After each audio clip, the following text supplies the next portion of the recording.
Hey guys, and welcome to the Working Money Channel. Wow, what a week we've had, right? Cryptocurrency taking a huge dive. Right now the market cap is at 156.4 billion approximately. Bitcoin is trading at 54.83, down 1.49%. Ethereum trading at 129, down 0.74%. And XRP right now trading at 0.154, down 1.32%. And the space saw a lot of decline, so we're seeing cryptocurrencies on sale, which is great because it's a great time to buy. But I know some of you guys have been wondering, how long is this going to last? How much time do I have to buy? Should I be buying now? Should I be buying later? Well, let's take a look at what's going on, guys. We're going to try to analyze this and get through this. So this is the S&P 500 on the daily, and you can see here. So with regards to this, a crash is occurring. It's no secret. The beer flu is partially responsible for this. A lot of people saying that the market was officially propped up to begin with, so that didn't help matters. And it all comes back to the stock market. We have to look at this to gauge what markets are doing overall. So when I say, let's look at Bitcoin to see what altcoins are doing, well, now we're looking at the markets to see what other markets are doing. So the S&P 500 on the daily, and you guys can see a lot of volume here with a lot of downward momentum. Of course, there are some green candlesticks. Some of these days, buyers were trying to buy up some stuff and we ended up in the green. But overall, look at the amount of downward momentum we have seen just since mid to late February. And guys, what's important to note here are the size of the candlesticks and the amount of volume. We'll get back to that in a second. This is what's happening in cryptocurrency. New York regulators sent letter to Coinbase, Ripple, Square requesting beer flu preparedness plans. So this is unprecedented, okay? The biggest names in crypto: Coinbase, Ripple, Circle, Robinhood, Gemini, Genesis Global Trading, BitPay, and Square are among the 18 registered crypto-related businesses that received a request from the New York State Department of Financial Services to submit their beer flu preparedness plans. Okay, guys, I will link all these articles in the description. I'm not really going to go into them in depth because that's not what's important. What's important is the takeaway here. Have you guys been noticing that you've been getting emails from your banks too? At least I have been saying, it's been a rough week. We understand your investments are, have probably taken a hit. If you have investments with us, they're form letters. What is happening right now is something that many of us have never seen before, never experienced before. People who were in the 2008 financial crash have experienced this, and this is what they call a black swan event that is crashing the market, and so everything is crashing with no rhyme or reason. And countries are putting measures in place to mitigate some of these drops. So I saw this from XRP_Gonzo. Beer flu markets, Germany pledges unlimited cash for businesses. Okay, unlimited cash for businesses. So we got this here.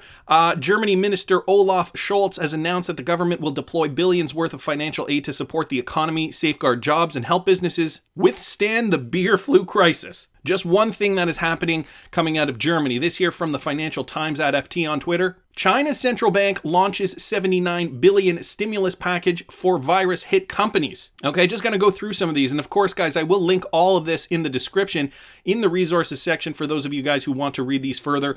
This from The Guardian: the IMF slashes growth forecasts and offers 50 billion beer flu help as it happened. Okay, this from XRP Thunder on Twitter, 3 words: Mnuchin and unlimited liquidity. He tagged me in this, and this is really interesting because, as you guys know, U.S. Treasury Secretary Steven Mnuchin, Fed and Treasury working to provide unlimited liquidity. Okay, so these guys mean business. This is serious, especially when you're hearing out of Germany, we're going to provide unlimited credit to withstand the beer flu crisis. And of course, unlimited liquidity provided by the Fed. So Treasury looking at using its authority to address the beer flu impact. U.S. banks should feel free to draw from Fed discount window. Fed and Treasury are working to provide unlimited liquidity. Circuit breakers work. Markets are working orderly. So of course, when there is too much trading, there are circuit breakers built into the system. So they will go off and halt trading if they see that too much trading is occurring, too much volume. And, over the last week, we've seen several halts. I know on the TSX here in Toronto, and I'm sure there have been halts on the NYSE, probably others as well. So we intend to do everything we can to keep markets open. This is a statement from the Fed. Beer flu will not prevent tax cuts from paying for themselves over a 10-year period. So A lot has been going on to help with this. Fed to pump in more than $1 trillion in dramatic ramping up of market intervention amid beer flu meltdown. $1 trillion in essentially what is bailout money. Now, guys, the point is that all of these, organizations, countries, whatever, they're doing their part because they realize that this is a problem for the entire world, okay? And it is affecting world global markets where institutional investors have their money, and by extension, it is affecting your XRP. Okay, have you guys ever seen an XRP at 15 cents before personally being in the space? You know what, I think I'm gonna put that as a poll on Twitter and see what people have to say about that. Because I know for a lot of you guys, you got into this after the bull run of 2017, and so maybe you have not, but maybe some of you have. I'm curious to know how many people have been in this space before XRP was trading at 15 cents. Let's take a look at this. So XRP, okay, at its peak before the decline, it has now dropped roughly 67%. And guys, you got to understand Bitcoin, the leader of the market, has also dropped significantly. So it is nothing fundamentally wrong with any particular cryptocurrency. So Bitcoin down 63%, so approximately the same amount, give or take. So ultimately, when you're seeing this, you have to think to yourself, this is a great opportunity for me. I know what I'm holding right now is probably underwater, but at the same time, cash is king. How can I leverage what I have to get more cash to possibly invest when the market is down? One of the things you guys don't want to do, this is really risky. I'm not telling you what to do. This is clearly not financial advice, but a lot of people do this. And this is the first time we've seen this within crypto, a great test. People are borrowing on margin, money they do not have. And now crypto lenders demand collateral as market buckles. So these are the exact situations where when you are borrowing on margin, it could be bad news for you. The budding market for cryptocurrency-backed loans met its first big stress test this week as Bitcoin dropped 40% and lenders demanded additional collateral from borrowers. If you do not have the collateral to back your borrowing, you could be in trouble. You could get calls from, I know traditionally this has happened with exchanges trading stocks. They will make calls. They will call you up and say, hey, we need more collateral because you borrowed $100,000 from us. So where is it? Okay, more things to think about here. This from XRP Crypto Wolf on Twitter. Bill Gates has stepped down from the boards of Microsoft and Berkshire Hathaway. So many global elite are making big moves and stepping down because they know what's coming. So it begs the question, is there going to be more fallout?